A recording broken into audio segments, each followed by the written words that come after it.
Hello, everybody, and welcome back to a live stream where something might actually happen. Hope everybody is doing well. Hope you're having a good evening, morning, afternoon, wherever it is, whether you're watching this live, whether you are watching this back. Hello. Hope you're all having a good day. It has been quite a day for Eurovision song releases, actually, and we've still got at least one to come, which may happen during the live broadcast of this stream. Broadcast makes it sound like this is much more official than it is, but, you know, it's still just me in my workspace talking to you. Hello, hope everybody is doing well. So we have had today Belgium, Romania and the Netherlands all officially release. We've also got Moldova, which is in the process of releasing and has been for about an hour and 10 minutes, I think, so far. We also have had a bit of Australia's Eurovision song release. I mean, we've had most of it pretty much come out. There's like a 2-minute 20 snippet of it available on Twitter. And that's obviously coming out at some point tonight in Europe, but tomorrow in Australia. Very much looking forward to that. But yes, hope everybody is doing well. We have a lot to cover. And I'm also aware that it is Sanremo. Drag Race UK is on, so there's a lot to cover. Let us quickly talk about some important things. Thank you to everybody who has watched my video on Sanremo 1956. That was so much fun putting together. I'm really, really happy that a lot of people seem to have liked that as well. Yeah, just great to see that people, seem to appreciate that video. So I'm probably going to do more things like that. I would like to be able to talk a little bit more about Eurovision history, as I have said before. So yeah, hopefully we'll be doing that. Watch this space. If you haven't watched it, there'll be links like below on the channel up there somewhere. I will put a link somewhere for it. So do check that out.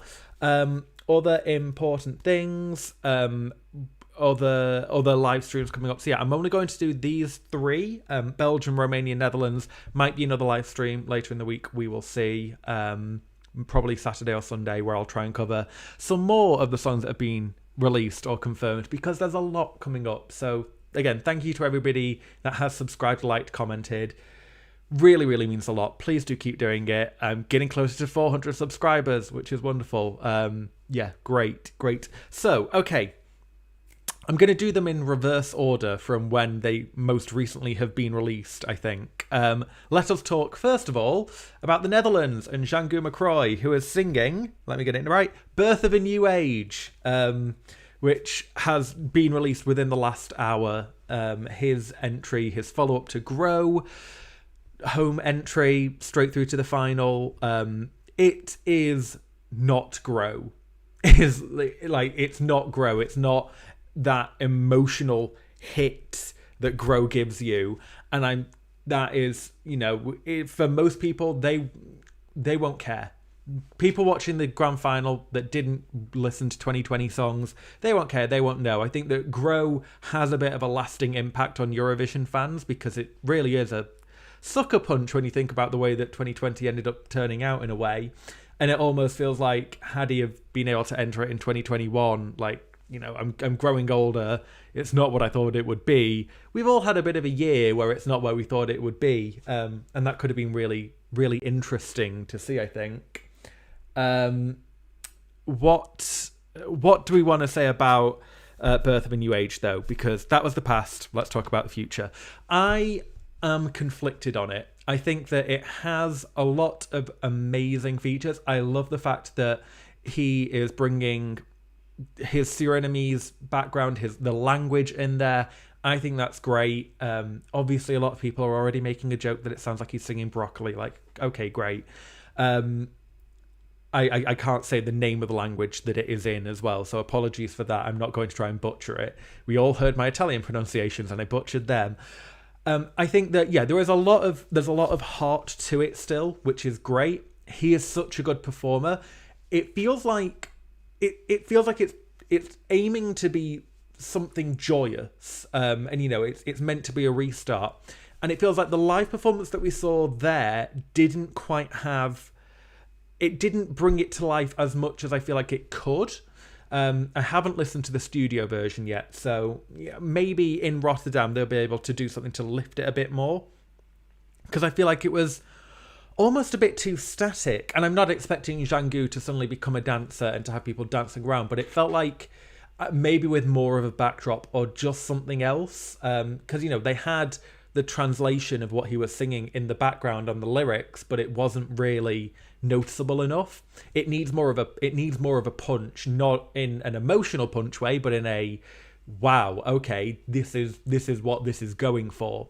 Because it feels a little confused at the moment, is sort of my feelings on it. And it's a tricky one to sort of quantify, like, where it will go from here.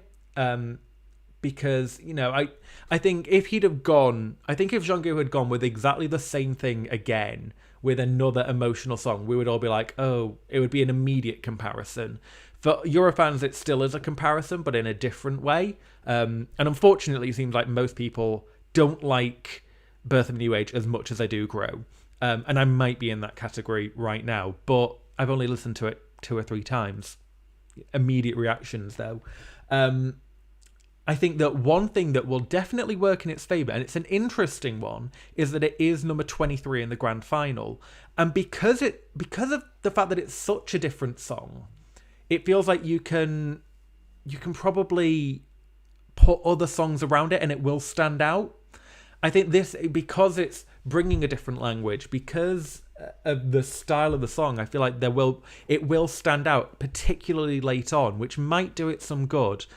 I don't see it as a contender. I don't see it as a potential winner. I think that, again, 2020, there was a chance that something really special could have happened there.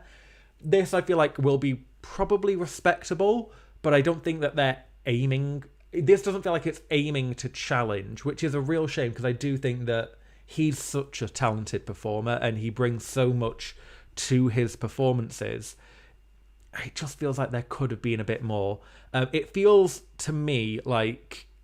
you know, the middle, like, rousing song, kind of in the middle of a Disney film? It kind of feels like it's got that vibe, which is nice, but it's not the showstopper that comes after that. This feels a bit like the build-up song. And weirdly, I feel like the last chorus, there isn't a moment in that. It sort of just almost trails off a little bit. Not as much as another entry that I'm going to be talking about. But yeah, I'm very undecided on this, I think is sort of my overall. I think it could go either way. I think it could maybe do better than people seem to already be thinking it will. But yeah, I'm a little underwhelmed, unfortunately. But give it time. And I think that he will probably shine more on a bigger stage. I feel like he'll be confident, he'll be comfortable. Let's really see, because he brings so much authenticity, Jeangu. It's really promising to see that. So maybe, you know, if he can really connect with the camera, they do something a bit more interesting, I guess, with the staging. There's something there. But right now, it's very difficult as somebody that heard Grow to put that out of your head. And I know that's the wrong thing to do. And I always say, like, let's not do comparisons, but it's just, there's something there in the back of my head that's like, but who knows? I do have faith that they can do something, because they managed to do it with Duncan. And you know, the Netherlands turned it around for most of the last decade after 2013. Anyway, that was the Netherlands. Let's move on to a song that kind of leaked. Then, well, it did leak. It leaked because it got released, and then they released the music video and pretended like it hadn't released. It's Romania, Roxen with Amnesia. Now I'm going to probably become unpopular at this point by saying this, but I didn't like Alcohol You. I didn't like pretty much any of Roxen's songs from 2020, but I actually kind of means that I really like Amnesia, I feel like. This is another one, very much like the Jeangu case, where people are being like, this isn't as good as the 2020 song. For me, it's almost the flip, because I didn't like the 2020 song. I like the 2021 song. I think that, I don't... weirdly, I guess, as a Eurovision fan and somebody that talks about Eurovision a lot, I don't listen to a lot of Eurovision artists outside of Eurovision. Like, there's only a specific few that I actually pay attention to after the contest. And I feel like a lot of other Eurovision fans like really get into all the songs and really, they pay attention to every song that a Eurovision artist from a certain year will release. So for me, like, everybody keeps on saying Roxanne's other songs are so good, they're this, they're that, and it's like, I don't know, because I've not really listened to them. I think I listened to a bit of the song she did with Alexander Rybak, and that was fine. But there's some, I just feel like Amnesia is quite enjoyable, and it's sticking in my head. The chorus is its strongest point. The verses are a bit just wishy-washy. But it's almost, it's not meant to be like that. But there's some, wishy-washy is probably actually not the right phrase to use. It's not as impactful. But I really like, the message, self-love at the end of the day is another thing that is so important, particularly in the current circumstances. And I think that there's something engaging about Roxen as a performer. I really like the music video. Again, that almost gives an idea about maybe some staging elements. She's definitely, everybody always says, oh, it's the Billie Eilish or it's the Olivia Rodrigo or this or that. Like, people are, the younger artists are trying to do this. Again, it's music. Everybody is influenced by somebody, and they might start influencing other people as well. So that's the way that it is. I don't think it's a copy of anything from what I can tell. I just think that it's surprisingly, it's chill in a way, but it's got enough going for it. And it feels calm, in particular, the second half of semi-final 1. Roxen might actually be in a good place because she's got a lot of noise going on around her. She's got TikTok, she's got Shum, she's got Effendi with whatever Effendi is going to bring. I feel like, you've got Tix, somebody who is very larger than life, and this feels like in isolation amongst them will stand out, which is a good thing for her. It feels commercial. I can see juries going for this. I can definitely see a televote getting behind this, and again, it's that thing where the wider audience won't care what Alcohol You sounded like because they probably haven't heard it in mass numbers. So I'm saying that about Grow, and who cares about that? It's the same for Roxen in the wider scheme of things. I'm just relatively, I'm impressed because I wasn't expecting much because I didn't really like Alcohol You. I think that there is something very modern about it. I think it's easily the best thing Romania have entered in years. I mean, what was Romania 2017? Going back, Yodel It, which was fun, but not a quality entry. In fact, in terms of like quality entries, this is probably one of Romania's best. Certainly, it's not camp, it's not cheesy pop. It's a good song, and I could see this on Spotify playlists, and it feels well suited for Eurovision, but also it has life outside of Eurovision, and that is what works. We're seeing it now with Arcade. Arcade did great at Eurovision. Now it's, in the charts. It's been in the charts for like 3 or 4 weeks. It might break in America. Great. That's really, really good. And, it has that extra life to it. This feels like it could have an extra life to it. It's got a stylish music video. It's got all the right components, and I don't...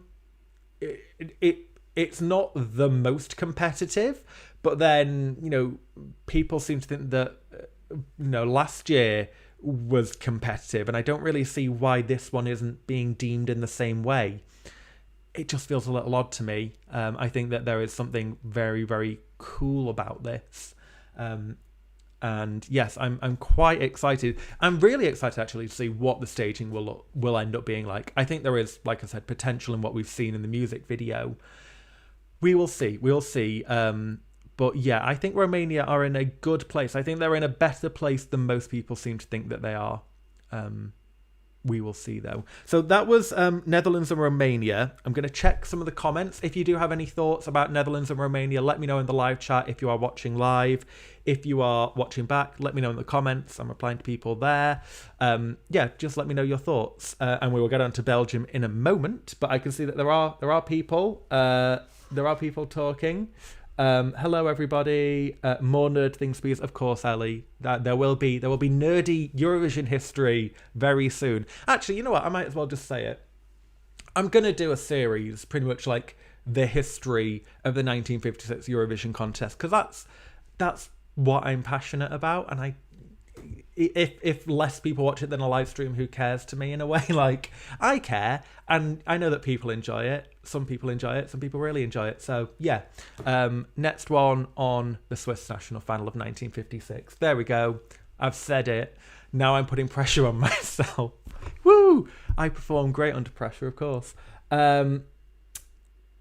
ESCNL, I'm not a fan of my country's song. Grow is more impactful. Even people said that about in the announcement of the song, they weren't feeling it, which is a shame. You know, I think it's not as impactful as Grow. That is 100%. I feel like Grow, maybe you had to listen to it and really get the lyrics to get just like that.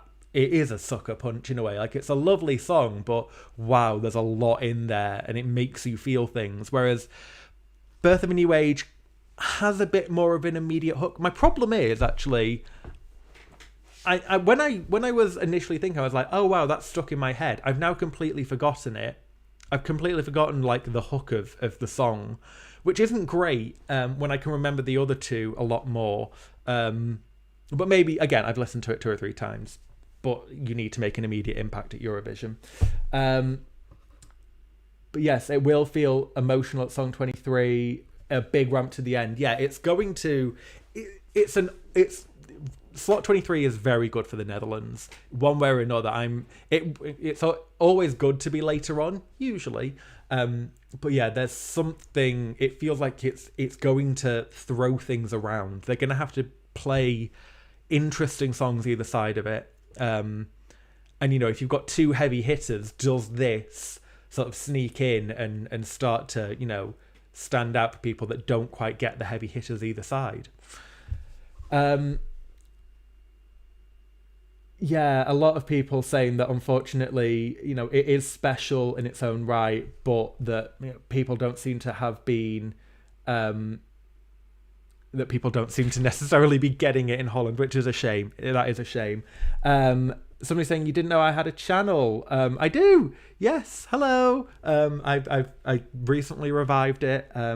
Is Denise alive? I think, as far as I'm aware, I see Denise on Insta and Facebook. She's doing great.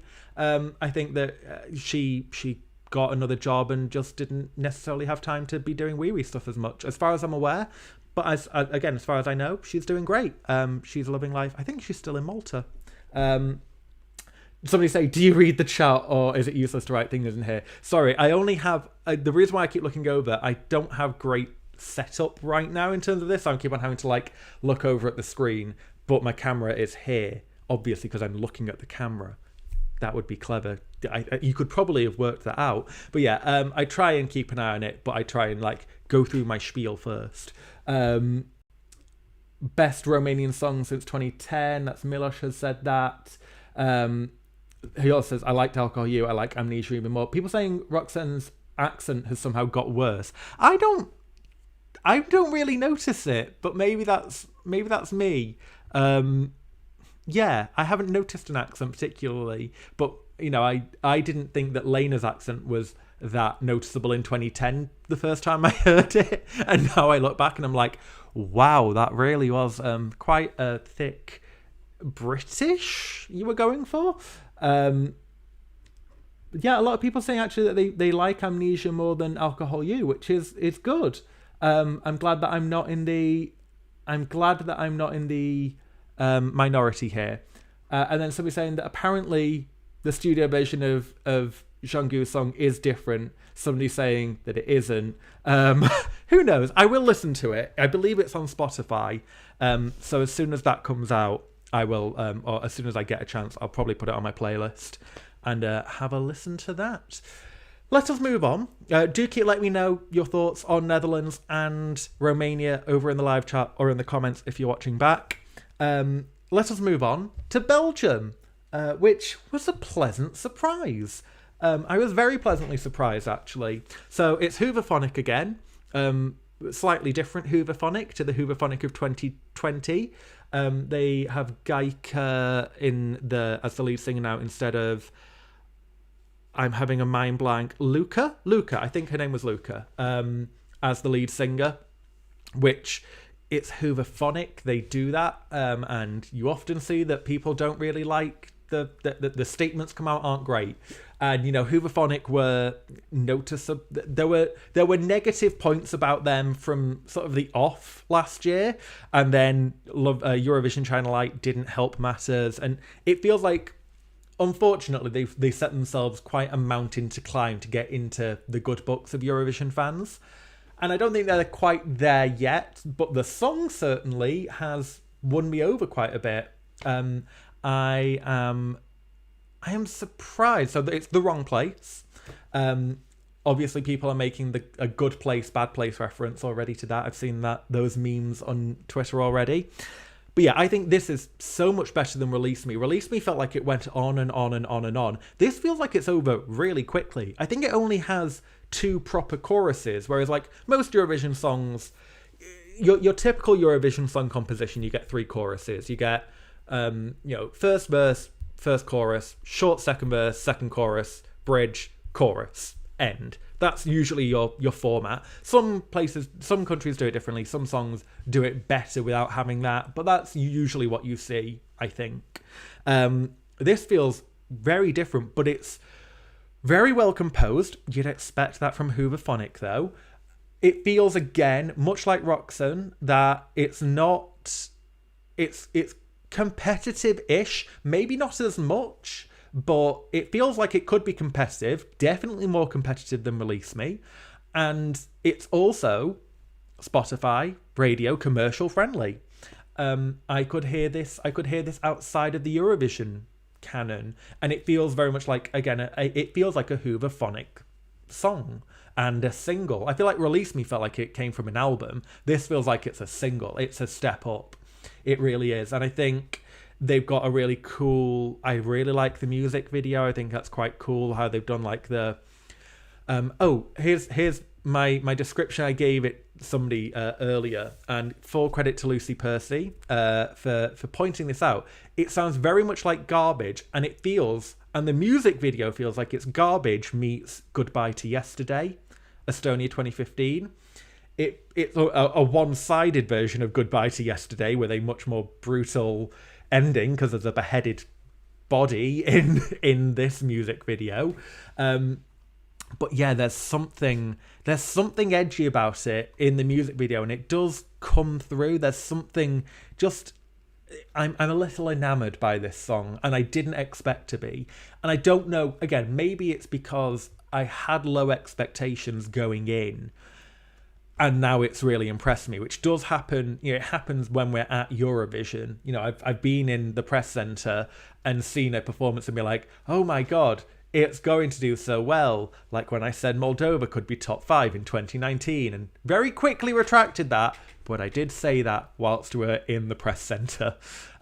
Never going to live that one down. Mainly because I keep bringing it up for some reason. But where was... surprises and low expectations. Don't ask me how I get on these trains. I had low expectations. It really has impressed me. Maybe that's boosting it up a little bit. But I feel like just outside of it, I would enjoy this song if it came on and I didn't know it was a Eurovision song. And that's always a great thing for me. I think that there's some odd moments. I don't get the ending is very sudden and sort of just peters out. The whole Johnny Cash thing. You put my Johnny Cash t-shirt on. It's an odd thing to end a Eurovision entry on. It's not got a big moment, which, it doesn't need it, but it feels like there's just something odd about it. The Johnny Cash reference just really stands out in an odd way. it doesn't quite suit what I think it's all going for. But maybe that'll help people remember it. It'll be like, oh, what was the Johnny Cash song? That was weird, but I liked that. I'll give that a vote.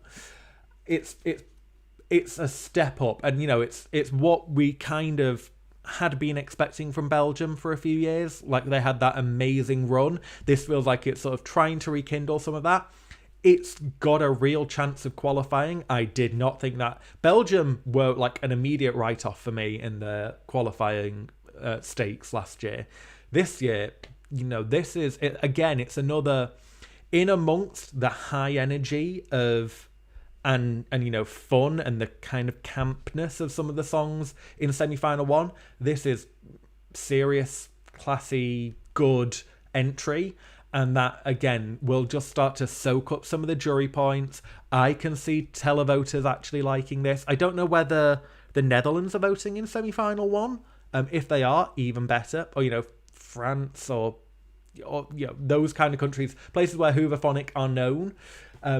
They have fans at the end of the day, and Gaika has fans. As a lead singer, she's had like a number 3 album in Belgium, I want to say.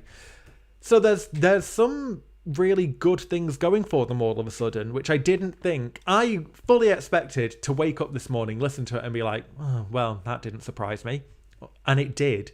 So very, very well done to Belgium. I'm very impressed, actually. But again, it's another thing where I'm now looking at semi-final one and I'm like, oh God, last year it was tough to work out who would qualify. And now it's even harder, because as much as people are sort of ruling out Norway and Israel for some reason, Israel obviously is revamping the song as we kind of expected. People seem to be ruling them out when they thought they had them as qualifiers last year. I'm not ruling either Eden or Tix out. And now you've got people like Belgium and Croatia are bringing something, extra. You've got, there's Ireland. I think it's a step up. I think most people think it's a step up on last year, and that could be really impactful. We don't know what Australia is going to do. They still have the perfect record. I mean, we do know what they're going to do. We've mostly heard the song, but staging and that hyperpop sound for Montaigne could do wonders. Semi-final one is just insane, I feel like, and I sort of keep on just forgetting that semi-final 2 is a thing again, but I'm so looking forward to that. It is going to be so tough. I haven't really done my rankings for it so far or tried to predict anything. That will come in time, and I know that the Gerber sorter is now live, which is also entertaining. I don't know. Has Moldova launched? Maybe Moldova will throw things up. I don't know whether the song's out yet. It's probably still going, that live stream. Kirkorov is probably still chattering away about himself. Anyway, those were my Belgium thoughts, which got quite random. But the overall summary is, I like it. I think it's good. I think they might qualify. Let me know what your thoughts are. Let me know in the live chat, in the comments, wherever you want to let me know. Do let me know what your feelings are on Belgium as well. Let's head over to live chat.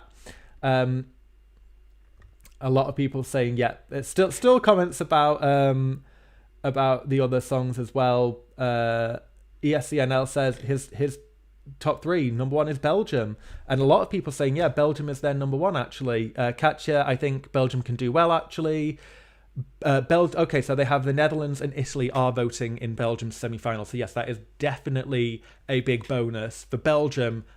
And they very good decision to choose Hooverphonic, a band that are popular quite across Europe, as far as I'm aware. I'd heard of Hooverphonic before Eurovision, but again, as somebody that listens to Eurovision, you sort of become aware of other artists in that sphere, and similar ones. And we used to look up, we did like your potential artists for countries, and I definitely remember, like, I'm sure Hooverphonic either came up there or I just found them myself at some point. Yeah, I think that there is, it's sort of paid off a year later, because we didn't expect last year to happen. It sort of worked out in the end for Belgium, so good for them. Kirkorov is still going, somebody has said. Wow, that is...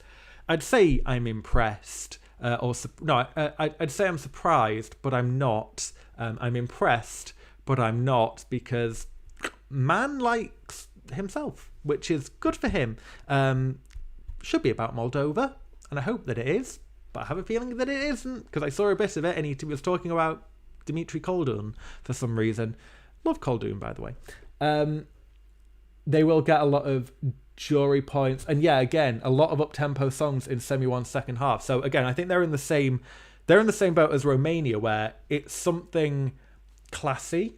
Where it's not classy isn't the right word, but it will stand out. There is a lot of bops and bangers. This isn't a bop or a banger, but it's a good song, and that will help it a lot. There's gonna be some huge shocks in that semi-final. Can't wait to hit. I mean, we don't know what's Destiny gonna do. That's gonna be something amazing. You hope. Will she bring a ballad? Will she go up tempo? Will she do something soul, gospel, whatever it might be? That's something that we have to look forward to. But again, there's so many. It's still so early to say. There's so many variables, but you can start to see where some of semi-final 1 is forming. That it's probably going to work out nicely for a country like Belgium or Romania. We will see. We'll see. And yeah, apparently I now have confirmation. It is. Is there any news on Armenia, actually? No, Armenia. So I think the two that we're mainly just waiting for anything from are Armenia and Poland. Obviously, Armenia have had a lot going on with conflict, which is understandable if they don't want to come to Eurovision because of that. I would have assumed they would have just sent Athena again. Maybe they won't. Armenia do like to leave it late, though. I remember Artsvik I think she was the last one announced in 2017 in terms of the song. We had her confirmed because of Depie Vratisil, but the song was the last one. So maybe they'll leave it late. I know Azerbaijan, I think, are leaving it late at the moment. Armenia might try and one-up them. Who knows? Poland, who knows what's happening there. It seems like there's a lot of rumoured names. I've heard that Cleo might be back, which would be fun as long as she doesn't bring Donatan. There's... Who knows with Poland? Maybe Margaret. Imagine if Margaret just showed up at the last second. I was like, oh, by the way, Poland's sending Margaret. That would be a...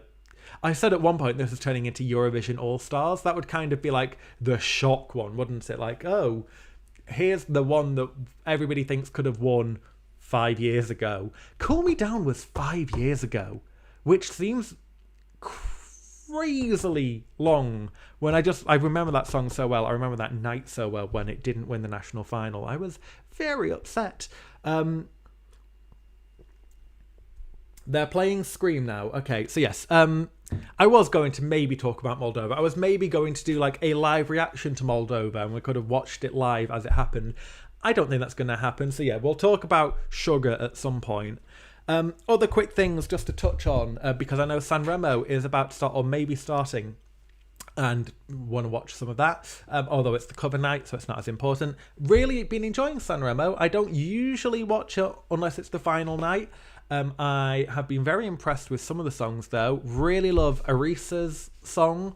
Really love Almeta. I think his song is very, very strong. Love, and I'm going to get it wrong, but Le Representanti di Lista. Really, really loved their song.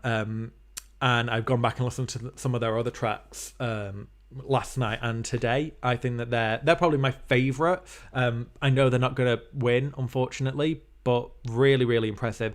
LOD last night was stunning. I've never thought I would hear Soldi mixed with Crazy in Love, but now I want a full version of that. So yes, very impressed with Sanremo. They've got the tone right of doing, no audience and social distance, and they've got it all right. It feels like, so that's encouraging. It shows that it can be done for a big show. I feel like Melody Festivalen hasn't quite got it right, or as right as Sanremo has. Obviously, the only other big news, and it's really good news, and it's surprising news, is Eurovision Scenario B is pretty much going ahead. So all the artists will be in Rotterdam. I thought for definite Montaigne wouldn't get there, but she sounds like she is definitely going. which is really great. And I'm really, really happy that the artists, at least, will be able to enjoy some kind of proper Eurovision experience. It won't be the same, and obviously, a lot less press in the press centre. I think there's only 500 in person. Then you've got the online one. That'll be interesting for me, in a way, not doing press centre in any form this year, which will be interesting. But I'm kind of looking forward to it, not having it, not being in that bubble. Maybe I'll do it next year, depending on what it's like. We'll see. Or where I'm at. Whether I'm allowed to go. I'm tiny these days in terms of numbers, so probably won't actually get to go to the press centre, but hey-ho. Yeah, there's a lot of exciting things. Maybe there'll be an audience, maybe there won't be. Sounds like they might have some audience, which I think will be great.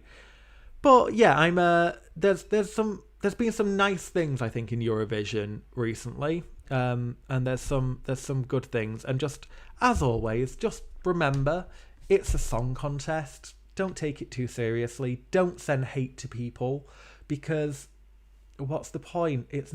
It's a song contest. It's a bit of fun. Let's just all enjoy the songs. And if it isn't your favourite, that's fine. If somebody has a different opinion, as long as they're not being hateful, that's fine. People are allowed opinions. So let's just all chill and just have a bit of love and just enjoy this 2021 contest, because we need something to enjoy after what we have all been through over the last year. So, with my little peacekeeping spiel over, hope you all have a wonderful rest of your evening, day, afternoon. Maybe eventually after 3 hours we will get the Moldovan song. If you are watching this back, do let me know in the comments what your feelings have been like. And yes, hope you all have a wonderful, wonderful rest of the next couple of days until my next stream, where we will be talking about Australia and Moldova, assumedly. And then, who knows, maybe I'll also be doing Denmark and Portugal and everybody else that is selecting things. It's going bonkers with the songs, which is great, but it's a lot to keep up with. So look after yourselves, keep safe, have a wonderful evening, and I will catch you all soon. Bye, guys.